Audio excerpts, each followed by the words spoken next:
Let's make sourdough together. It's sourdough morning, let's get started. We have 700 grams of warm filtered water.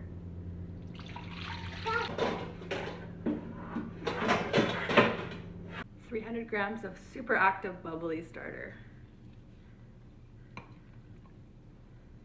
Our whisk, and we're gonna mix it together. 1,000 grams of bread flour. And we're gonna mix it till it's nice and shaggy. Let that sit for 1 hour covered. After 1 hour, we're gonna add 20 grams of salt.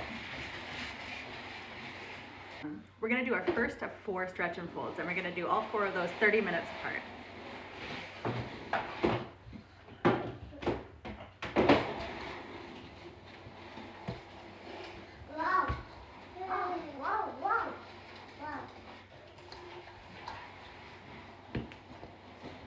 We're gonna take a 2-ounce cup and fill it about halfway with dough.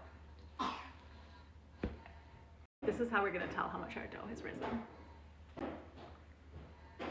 So we're gonna cover that for another 30 minutes and then do 3 more sets of stretch and folds like that. We're gonna cover that dough and let it sit on the counter all day until it doubles in size. Okay, so it's been all day on the counter. I can't tell you an exact time because it's different for everyone's kitchen, but we're dome shaped, we're jiggly, and then also our little cup is full to the top. So we're gonna go ahead and put that back in. We're gonna turn out our dough onto our counter. If you have a dough scraper, that can really help with this part. I just eyeball it, but I'm gonna split the dough into 2 halves because this recipe makes 2 loaves. And we're gonna do what I call pre-shaping. So we're gonna take your loaf and we're gonna spread it out. This is called laminating your dough. So you're gonna wanna spread, spread, spread, fold it into the middle. Take the other side, fold it into the middle.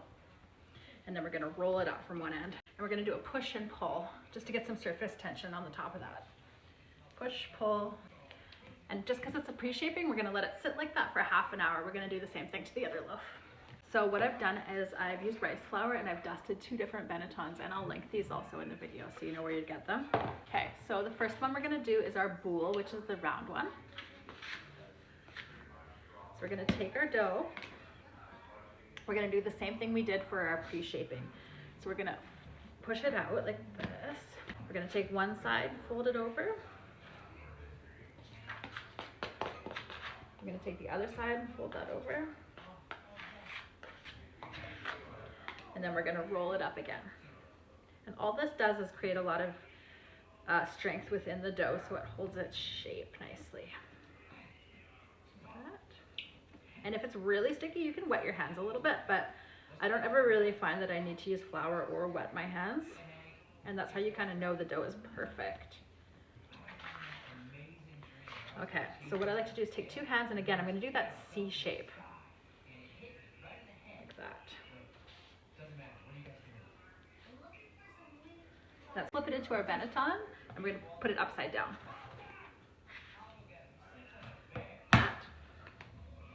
Other side and work on this one. Okay, again, so we're gonna do the same thing. We're gonna push out our dough.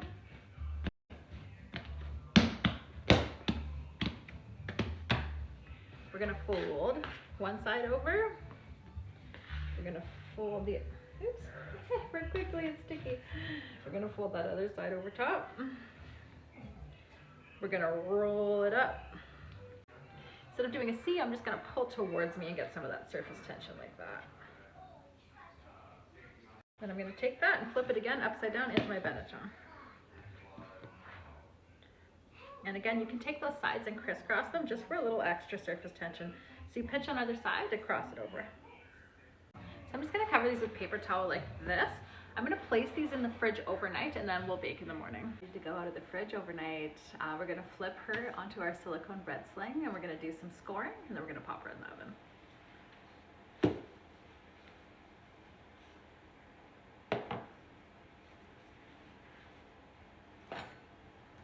Okay.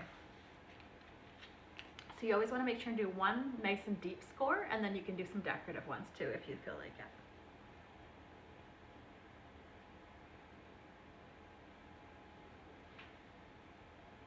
Okay. So just like that, we're gonna pop it into our preheated Dutch oven with the lid on for 25 minutes. When your 25 minutes is up, we're gonna take the lid off the Dutch oven and lower the temperature down to 425 for another 25 minutes. Okay, she's out of the oven, let's cut her open. Okay, we've let her cool for about 3 hours and she's out of the oven and I just cut her open. Let's take a look. Oh, there's a couple big pockets, so she might have been able to proof a little bit longer, but she looks pretty good. Yum, enjoy.